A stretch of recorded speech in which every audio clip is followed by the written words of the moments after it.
OTP generator बनाते हैं Python को यूज करके। अब ओटीपी कहाँ कहाँ पर काम आता है, आप किसी वेबसाइट पर लॉगिन करो या फिर जीमेल पे करो या इंस्टाग्राम या फेसबुक पे लॉगिन करो, एक ओटीपी आता है और हर बार अलग ओटीपी आता है। और क्यों आता है? ताकि आपकी आइडेंटिटी वो चेक कर पाए। हम एक ओटीपी जनरेटर बनाएंगे, सिर्फ 1 लाइन ऑफ कोड में वो ओटीपी जनरेट करके देगा और हर बार अलग ओटीपी जनरेट होगा। यहाँ पर ना हम रैंडम मॉड्यूल का यूज करेंगे। बिल्ट-इन मॉड्यूल है पाइथन में। देखिए मैंने यहाँ पर इंपोर्ट लिखा है, रैंडम लिखा है, जिससे कि रैंडम मॉड्यूल इंपोर्ट हो जाएगा।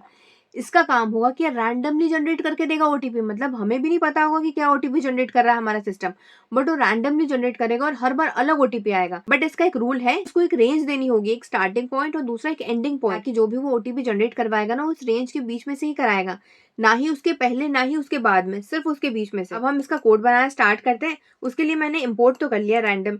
नेक्स्ट में एक वेरिएबल क्रिएट करिए ओटीपी, ताकि जब हमारा ओटीपी जनरेट होगा ना वो इस ओटीपी वाले वेरिएबल में स्टोर होगा। नेक्स्ट मैं लिख रही हूँ random dot are and int. अब मैं हमेशा से आपको बोलती हूँ पाइथन को आप इंग्लिश की तरह समझिए। देखो रैंडम मॉड्यूल का यूज कर रही हूँ ताकि रैंडमली जनरेट करवाए। और क्या जनरेट करवाए? R and int, randomly generate करवाओ इंटीजर के फॉर्मेट में। ओटीपी क्या होगा? इंटीजर फॉर्मेट में तो होगा। यहाँ पर हमें रेंज देनी होगी पैरेंथेसिस के अंदर।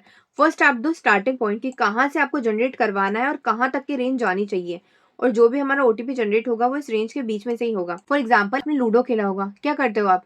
डाइस लेते हो, डाइस को ऐसे रोल करके फेंकते हो। क्या आपको पता रहता है कि क्या आंसर आएगा फेंकने के बाद? नहीं पता रहता है। बट आपको ये तो पता है कि डाइस में अगर 8 पॉइंट्स है तो उन 8 पॉइंट में से ही आएगा, करेक्ट?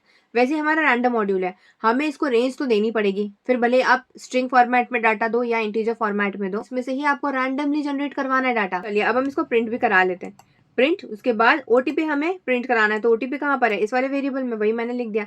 तो चलिए अब हम रन करके देखिए, बिल्कुल सही आंसर आ रहा है। एक और बार रन करते हैं। रैंडमली जनरेट करवाएगा और इस रेंज के बीच में से ही कराएगा, ना आगे ना पीछे। देखिए फिर से रैंडमली इसने जनरेट करवा दिया। ज्यादा डिटेल में जानना चाहते हो कि रैंडम कहाँ कहाँ पर यूज हो सकता है, तो मैंने रेपल वाले लेक्चर में बहुत अच्छे समझाया है, मैं अटैच कर दूंगी लिंक, आप जाकर देख लीजिएगा। और अगर आप पाइथन को मास्टर करना चाहते हो और एआईएमएल डेवलपर बनना चाहते हो, तो मेरा एआईएमएल और पाइथन का फुल कोर्स की प्लेलिस्ट की लिंक आपको डिस्क्रिप्शन बॉक्स में और कमेंट सेक्शन में मिल जाएगी, जाकर आप देख लीजिएगा।